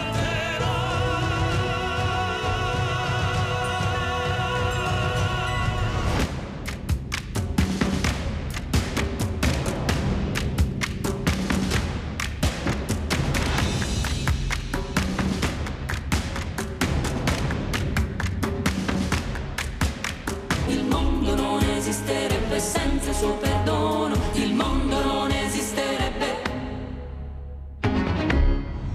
Sì, il Padre tutto perdona, lui solo cancella colpe. Io sono la sua immagine. Davanti a noi si apre il cielo di un mattino nuovo. Tanto per ricordare che ci sono anche questi giovani con le parole di Papa Francesco, perché loro parlano su quello che è stato scritto nella lettera che ha lasciato e cosa ha detto Papa Francesco ai giovani: troverete tanti ostacoli ma andate avanti e non fermatevi. Abbiamo Daniele da Verona, vai Daniele. Sì, salve, buongiorno a tutti. Niente, volevo intervenire nel fatto che questo Stato, diciamo così, o tramite l'INPS, insomma viceversa, si parla tanto di discriminazioni. Adesso io tiro fuori il mio caso come esempio, come me ci sono anche chiaramente tantissime altre persone del mio Stato. Praticamente io sono un invalido, 75%, con assegno di IO, che percepisco. Allora, prima lavoravo, sono stato messo di fronte a due scelte: o continuare a percepire l'assegno di invalidità oppure smettere di lavorare, perché le due cose insieme non potevano andare avanti, perché hanno messo un tetto di 5.700 e rotti euro lordi all'anno, che è una miseria, e tutto il resto, se io lavoro ad esempio per 20.000 o 25.000 euro all'anno lordi, tutto il resto, tirato via quella cifra lì che dicevo prima, vengono tirati via direttamente, o addirittura si rischia di perdere l'assegno. Cioè è veramente una cosa che ha dell'incredibile, e dirò di più. Purtroppo, dico purtroppo per chi è invalido peggio di me al 100%, quelle persone lì, capisce bene uno al 100%, non è che sia messo, diciamo, molto meglio di me, anzi, quello addirittura c'è 20.000 euro lordi all'anno. Cioè è una cosa veramente che ha dell'incredibile. Cioè, poi non so se voi dove potete darmi una risposta in merito. Ecco, grazie, saluti, buona giornata. Grazie a te caro Daniele, prego Marcuzzo, segretario. Ci sono precise normative rispetto a questo, quindi torniamo sempre al fatto che al massimo posso dare opinioni, insomma, quindi, 5.000 euro lordi all'anno. Ma non è solo su quello, cioè, in molti campi è un livello di reddito talmente basso per cui insomma è più basso delle pensioni minime, tanto per capirci, insomma, uno credo che pensare che un invalido possa vivere con 5.000 euro è già dura, insomma, quindi poi non meravigliamoci del resto, insomma. Però siamo a livello di opinione, quindi queste sono le normative, eventualmente credo si sia già fatto assistere, almeno per come ne parlava da qualche patronato, e quelle sono le normative, insomma, quindi non è che... Sì, ma il problema è che bisogna cambiare queste normative, perché ad esempio anche gli ISEE, che adesso io al Banco Solidale arrivano, cioè per me c'è qualcosa che non va. Io adesso sto facendo le pulci a ognuno, perché oltre all'ISEE dico, vieni qua che parliamo un pochino io e te. Oltre a questo, cosa mi dici?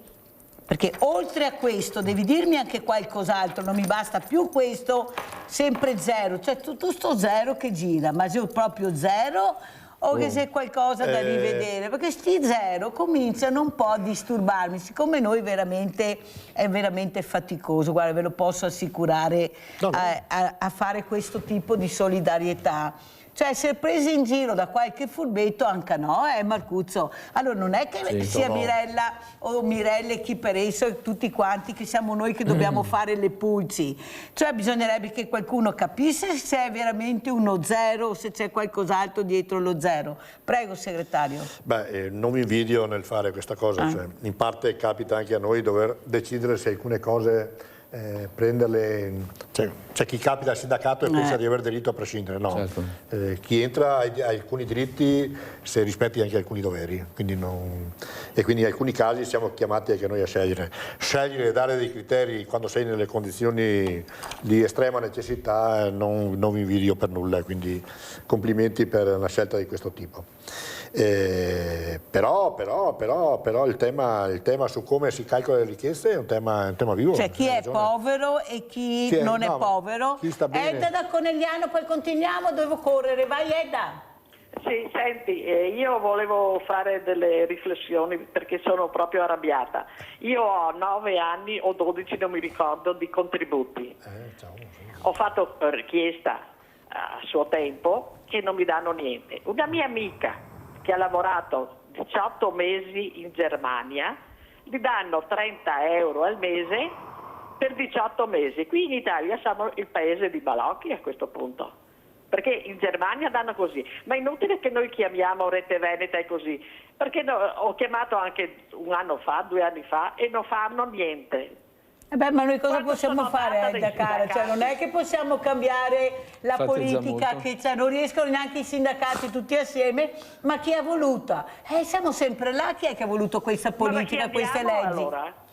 Cosa vuoi fare? Finché non cambiano le leggi, anche loro cosa possono applicare? Ma non le cambiano mai. E io... ma vai a prenderla con i politici, però dovete prendervela con loro, perché voi ve la prendete col sindacato, con le persone, invece di prenderla con quelli che hanno legiferato, perché questi sono leggi, o sbaglio, e le leggi vengono fatte in Parlamento, e in Parlamento ci sono i senatori onorevoli che voi eleggete o quelli che vi mettono davanti, questa è la verità, e poi si prendono quei giudici, se la prendono invece di capire che la mela marcia sta da un'altra parte. Questo è il problema che non riescono a vedere. Sveglia Veneti si chiama. Sì, è giusto il programma. Anzi, forse vorrei aggiungere grazie a Rete Veneta.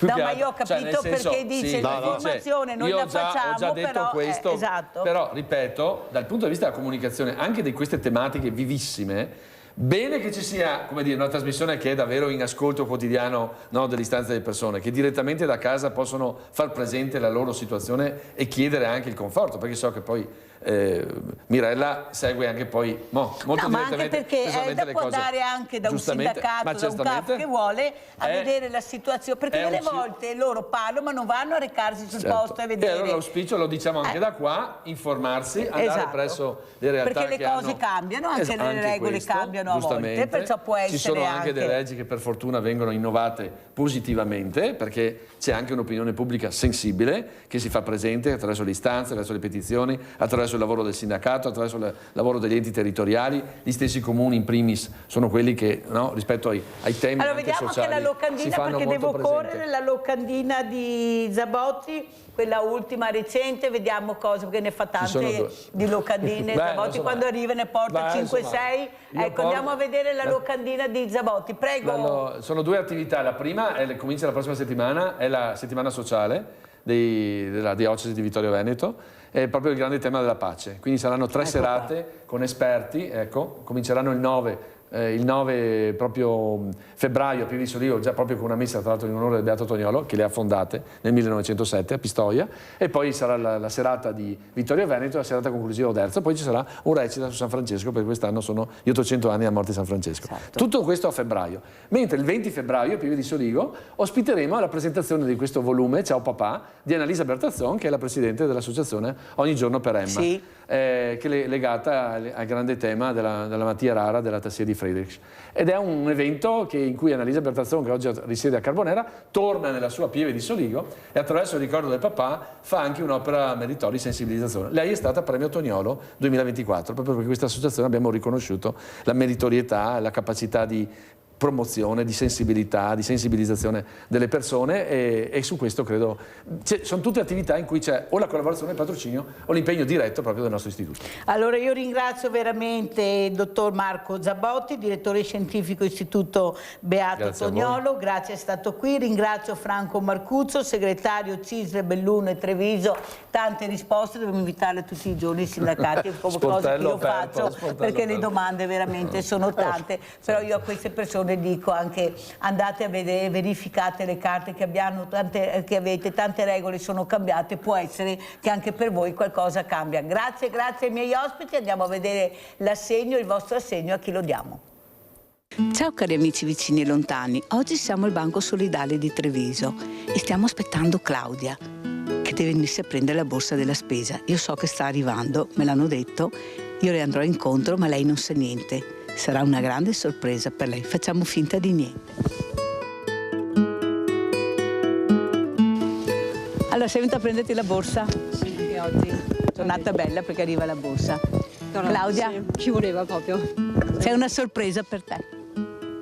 Grazie, tante. Ma no, la borsa. Hanno deciso di darti l'assegno. Davvero? Stai scherzando? No. Cosa devo fare? Dato l'altro bacio? No, perché hanno capito la tua storia. Tu oltre agli occhiali e alle medicine che sono molto importanti, hai anche 2 nipotini da aiutare, sì, ai quali sei molto affezionata, vuoi un bene dell'anima, anche a tua figlia che ha un lavoretto misero e non ce la fate. E non ce l'ha più. E non ce l'ha più neanche quel lavoretto. Da lunedì non ce l'ha più questo lavoretto e aveva bisogno di qualcos'altro, sinceramente. In questo momento diciamo che siamo presi proprio, si può dire, da disperazione. Soprattutto per mia figlia, perché in qualche modo con 2 bambini piccoli ha bisogno veramente anche di un piccolo lavoro, ma no al lavoro che aveva prima a prendere 20 euro la sera, perché con 2 bambini non ce la fa. Si avvicina Natale ovviamente e mia figlia è preoccupata perché Natale è fatta per i bambini e c'è la bambina, quella più piccola che ha 5 anni, che aspetta Babbo Natale. Sentite, lei parla sempre di sua figlia e di suoi bambini, non pensa a lei, invece noi abbiamo pensato anche a te ed ecco qua l'assegno dei nostri telespettatori, eccolo qua. Grazie Mireia. Ringrazio tante persone perché mi immagino che sono tante persone che ti aiutano e perciò non le conosco, però non importa, le ringrazio tutte. E io non chiedo la luna perché non si può avere la luna. Io ho lavorato tanto in vita mia e in questo momento chiederei anche un piccolo lavoro per mia figlia, anche qualche ora, non importa, ma intanto da aiutarla con questi bambini, diciamo. Anche questa settimana faremo passare un buon Natale a questa piccola famiglia composta dalla nonna, la sua figlia che è la mamma e 2 splendidi bambini. Uno di 13 anni che si chiama Tariq e Sofì che ne ha 5. Sofì, che vi posso assicurare sono bellissimi. Allora un in bocca al lupo, andiamo a prenderci la borsa della spesa, vieni. Grazie. E noi andiamo.